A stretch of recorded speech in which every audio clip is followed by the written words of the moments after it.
After a decade-long wait, Formula E will make its debut in Japan on Saturday as Tokyo's Odaiba Entertainment Hub hosts the whirring engines and squealing tires of the world's fastest electric cars in the first Tokyo E-Prix. It took a curiously long time for the series, which has held races on 5 continents, with events as close as in Seoul and Beijing, to debut in the country of Toyota, Honda, and Nissan. But that's not been for a lack of will on the part of the series organizers, according to Pablo Martino, the head of the Formula E Championship with FIA, the global motorsports governing body that also oversees Formula One and the World Endurance Championship, among other racing categories. To put a race together in the city center, you need many pieces to come together, Martino told the Japan Times. Unfortunately, it took too long, but we are super grateful to be finally capable to do this in Tokyo. One of the biggest obstacles toward organizing a race in motorsport-loving Japan is the fact that Formula E races take place almost exclusively on temporary street circuits, rather than purpose-built tracks like Suzuka Circuit or Fuji Speedway. That created some logistical and legal hurdles toward bringing the series to the world's most populated metropolis. Tokyo Governor Yuriko Koike, however, sees benefits of hosting Formula E that go beyond giving the capital another opportunity to showcase itself to a global audience. The race will not only add momentum to the spread of zero-emission vehicles but will also provide a wonderful opportunity to enhance Tokyo's international presence by showing the attractions of our city to the world, Koike said in a statement when the race was officially announced last year. Tokyo has pledged to be carbon half by 2030, meaning a 50% reduction in emissions from 2000 levels, and reach carbon neutrality by 2050. Key to that goal will be decarbonizing the transportation sector, but the spread of electric vehicles in Tokyo and Japan has continued to lag other developed countries. Nationwide sales hit a record high of over 88,000 in 2023, but that still only represented 2.2% of all new vehicle sales, as Japanese consumers and automakers continue to prefer hybrids. That slow uptake makes Japan a good fit for Formula E, whose stated goal is to accelerate the movement toward an electric future and boasts what it calls the world's most efficient race cars.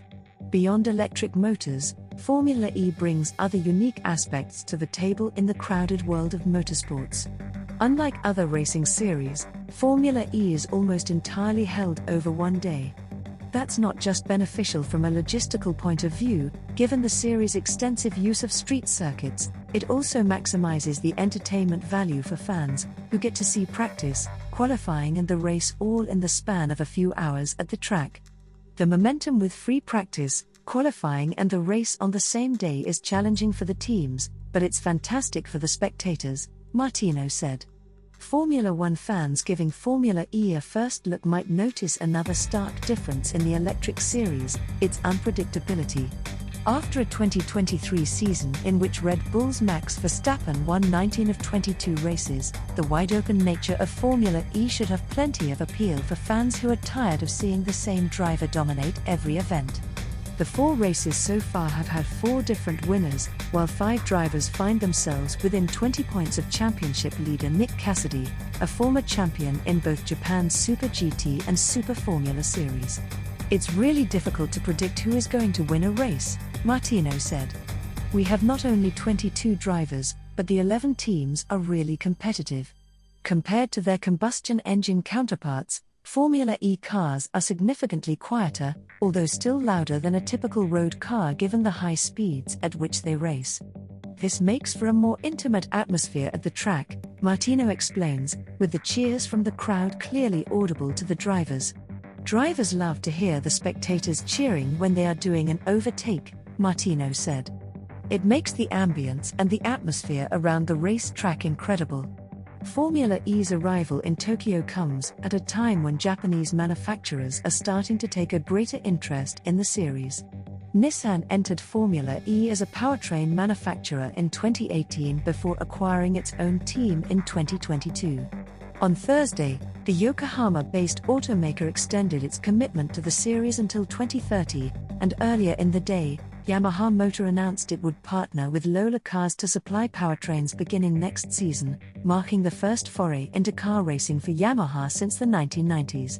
Key to these investments is the global shift toward electric vehicles, with Formula E providing both an opportunity for companies to develop new technology with road relevance and promote their electric vehicles to consumers.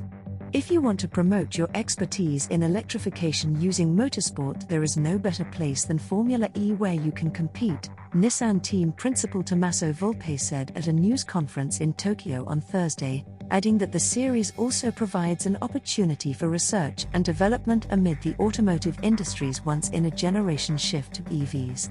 Still, there's little doubt that Formula E has work to do to build an audience in Japan, where even F1 has experienced lulls in popularity at various points. Formula E is still a niche in Japan because there was no race, Volpe said. To appreciate it, you really need to understand how it works, and to understand how it works, proximity to the race event helps a lot.